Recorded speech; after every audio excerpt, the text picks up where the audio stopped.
నాన్నగారు చెబుతూ ఉంటారు చాలా మంచి మంచి ఉపమానాలు. ఒకసారి ఓ పాశ్చాత్య దేశంలో ఒక తండ్రి భయంకరంగా త్రాగుబోతూ ఆ త్రాగడమే తన జీవిత ఆశయంలో పెట్టుకుని త్రాగుతున్నాడు. భార్య చనిపోయిందో లేదా అతను వదిలి వెళ్ళిపోయిందో మనకే తెలియదు, కానీ అతనికి ఒక చిన్న కుమార్తె ఉంది. తండ్రిని గమనిస్తూ ఉంది. వాళ్ళ నాన్న రోజు త్రాగడం చూస్తూ ఉంది. కొంతమంది త్రాగుబోతులు ఉంటారు, ముందు సరదాగా ప్రారంభిస్తారు, రాను రాను దానికి బానిస అయిపోతారు. వెస్లీ గారు వదిలేయాలంటే ఈరోజే వదిలేస్తానంటాడు, కానీ వదలలేడు. మరలా ఏదో ఒక రూపంలో ఏదో ఒక స్థాయిలో మరలా తాగుతూనే ఉంటారు. అలా త్రాగుబోతుకున్న ఆ వ్యక్తిని కుమార్తె గమనిస్తుంది. ఇద్దరు కూడా ఒక ఇంట్లో ఉన్నారు. ఈ వ్యక్తి రోజు ఒక బాటిల్ తెచ్చుకోవడం, ఇంట్లో త్రాగడం, పడిపోవడం. ఆ కుమార్తె ఒంటరిగా బాధపడుతుంది, ఏడుస్తుంది. చిన్న ప్రాయంలోనే ఉంది, కానీ తండ్రి యొక్క పరిస్థితిని చూసి అనేకసార్లు దుఃఖపడిన పరిస్థితులు. ఆ సందర్భంలో ఒకరోజు రాత్రి కుమార్తె పడుకుంది.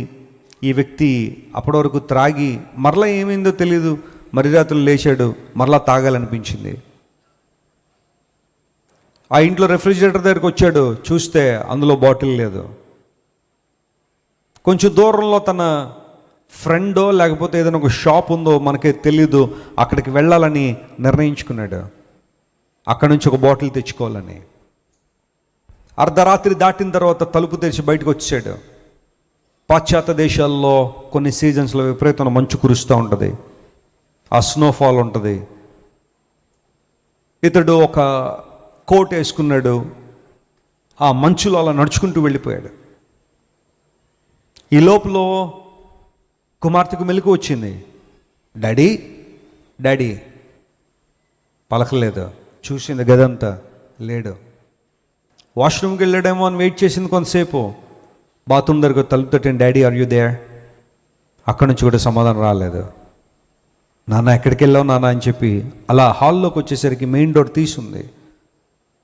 నాన్న ఎక్కడికి వెళ్ళాడని చెప్పి అలా నడుచుకుంటూ ఆ డోర్ దగ్గరికి వచ్చేసరికి మంచు కురుస్తుందేమో, ఆ మంచు మీద వాళ్ళ తండ్రి వెళ్ళిన ఆ బాట కనబడుతుంది, ఆ యొక్క ఫుట్ స్టెప్స్ కనబడుతున్నాయి, ఫుట్ ప్రింట్స్.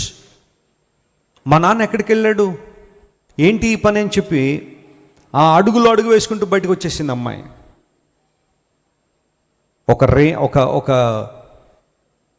ఒక కోట్ వేసుకోలేదు.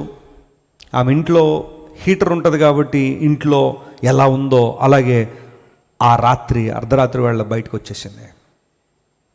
కొన్ని అడుగులు వేసిన తర్వాత ఇంక నడవలేకపోతుంది. చలి కొన్నిసార్లు ఎలా ఉంటుందంటే 50 డిగ్రీలు ఎండైనా తట్టుకోగలం, కానీ తీవ్రమైన చలిని తట్టుకోలేము. ఎముకలు కొరికే చలి అంటారు కదా, ఫ్రీజ్ అయిపోద్ది మొత్తం బాడీ అంతా. అలా బయటకు వచ్చేసి అడుగుజాడల్లో వాళ్ళ ఫాదర్ ఫుట్ స్టెప్స్లో వెళ్ళింది. కొంత దూరం వచ్చిన తర్వాత ఇంక నడవలేక కుప్పకూలిపోయింది. ఆ మంచుకి ఆ చలికి తట్టుకోలేక వణికిపోయింది. ఆ కాసేపట్లో బహుశా ఎవరైనా వచ్చామని కాపాడుంటే బాగుండేది, ఎవరో కాపాడలేదు. అలా వచ్చి బయటకు వచ్చి చనిపోయింది. ఈ వ్యక్తి వెళ్ళాడు, తనకు కావాల్సింది ఏదో దొరికింది, పట్టుకుని వచ్చేస్తున్నాడు. త్రాక్కుంటూ వస్తున్న మత్తులో తన కుమార్తెను తొక్కుకుంటూ వచ్చేసాడు. లోపలికి తెలియదు ఆ కుమార్తెని. లోపలికి వచ్చేసాడు, సోఫాలో కూలబడిపోయాడు. మార్నింగ్ లేచిన తర్వాత మత్తు దిగిన తర్వాత కుమార్తెను పిలుస్తున్నాడు, my dear daughter where are you, where was she already dead. నా కుమార్తె ఎక్కడా? బయటకు వచ్చి చూసేసరికి తన ఇంటి కొంచెం దూరంలో కుమార్తె ఆ మంచులో గడ్డగట్టుకుపోయి చచ్చిపోయింది. ఇంటికి తీసుకొచ్చాడు, ఏడ్చాడు, దుఃఖపడ్డాడు. ఎంత ఏడ్చినా కుమార్తె మళ్ళీ బ్రతికి రాలేదు. చెప్పాలనుకున్న మాట ఏంటో తెలుసా? తన తండ్రిని వెంబడించుకుంటూ వెళ్ళింది. ఆ కుమార్తె తన ప్రాణాన్ని వదిలేసింది, పోగొట్టేసుకుంది.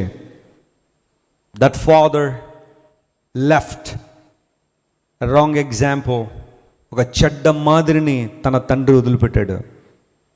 తెలుసో తెలియక ఈ అమ్మాయి దానిలో నడిచి ప్రాణం వదిలేసింది. యేసయ్యను అనుసరించడం ఎందుకు ప్రాముఖ్యమో తెలుసా? ఈ లోకంలో ఏ ఒక్కరూ ఇవ్వలేనంత మంచి మాదిరి యేసయ్య మన కోసం ఉంచాడు. దేవుడు నా స్తోత్రం కలుగును గాక. There is none like Jesus in the history of mankind. మానవ చరిత్రలో యేసయ్య లాంటి వాడు మరొకడు లేడు. ఎందుకోసం తెలుసా? అన్ని విషయాల్లో ఆయన మనకు మంచి మాదిరి ఆయన వచ్చాడు. ఆయన అనుసరించడమే మన జీవిత లక్ష్యమై ఉండాలి. ఆయన అనుసరించడం మన జీవిత గమ్యమై ఉండాలి. ఆయన అనుసరిస్తేనే మన జీవితంలో ఆశీర్వాదం, మన జీవితంలో స్వస్థత, విడుదల. ఆయన అనుసరిస్తేనే మన జీవితాల్లో గొప్ప నెమ్మది. అలా కాదంటావా? మనుషుల పారంపర్యాచారాలు, మోసకరమైన నిరర్ధకమైన తత్వజ్ఞానాలు, లోక సంబంధమైన సిద్ధాంతాలు, లోక సంబంధ బోధలు, ఇవన్నీ నిన్ను లోకంలోనికి ఈడ్చుకుని పోవడం మాత్రమే కాదు, నిత్య నాశనం తీసుకుని పోతాయి. ఈరోజు మనం ఎవరిని అనుసరిద్దాం? క్రీస్తును స్పష్టంగా తెలుసుకుందాం. క్రీస్తు విశ్వాసంలో స్థిరపడదాం. యేసయ్యను మన జీవితంలో అనుసరిద్దాం. దేవుడి మాటలు దీవించును గాక.